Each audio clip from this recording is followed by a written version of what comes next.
Hi everyone, let's talk about Dungeon Drop, which again is on Kickstarter right now, and you can go and look at the campaign page, linked in the description. That'll show you all of the final stuff and everything that they've got planned. This is a prototype, remember, in the playthrough, which if you haven't seen it, go and watch that. I've played through a whole game and it's very quick, so it won't take you long. I'll see you back here. So, Dungeon Drop.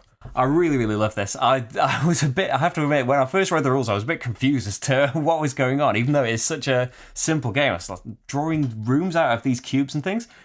But it's such a brilliant idea. It's a very fast filler game. It's at 2 players. It took us like 15 minutes. That's probably pushing it. It's 3 rounds. It's 3 turns each, and on your turn you are dropping a load of cubes down. Most of your time is probably going to be spent looking at this and trying to optimize. Looking at the cubes that are out there and what is the most effective thing that I can do. And then you can use a power as well to affect that. So that's going to be most of your time. The game is so quick, and yeah, the scoring is so simple and all laid out in front of you.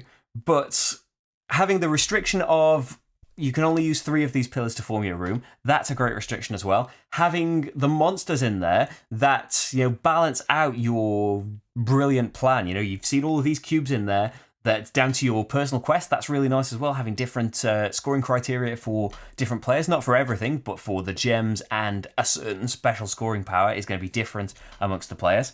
Having that is really good as well, but then having like the dragon that no one can kill unless they've got armor. Having these great big roadblocks in there is a really nice way of, balancing out those decisions and not just seeing, okay, this is the most points, I'm going to do that. You're kind of doing that essentially, but having these things in the way is a great extra. On top of that, though, having your random character, having a race and a class that's each got a different ability, and it's going to give you different amounts of health or initiative and stuff.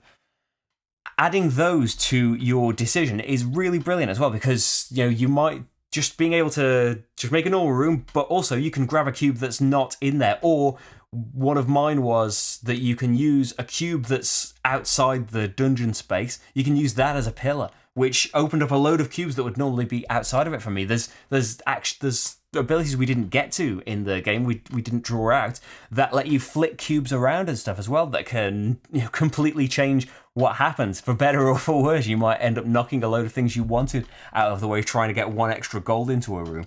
I think it's such a simple system, and that's how a load of these filler games work so beautifully well, though. It's pretty instantly set up. Just take the big cubes out, dump the small cubes on the table, hand everyone a character, and you are set up. And maybe it'd take a bit longer with more players, and it depends how fast the players are at making their decisions. But yeah, in our experience, it was 10-15 minutes, and we definitely wanted to play again. It's definitely got look of the drop.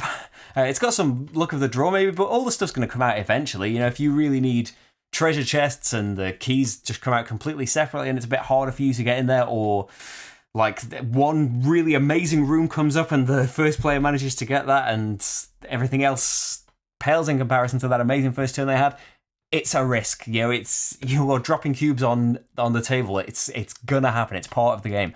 But it's so fast and so fun and so interesting to make it's so interesting to make your decision based on the way that this completely random dungeon layout has happened as well. I really love it. Hopefully, though, you've seen the playthrough and already decided for yourself whether or not you would like it.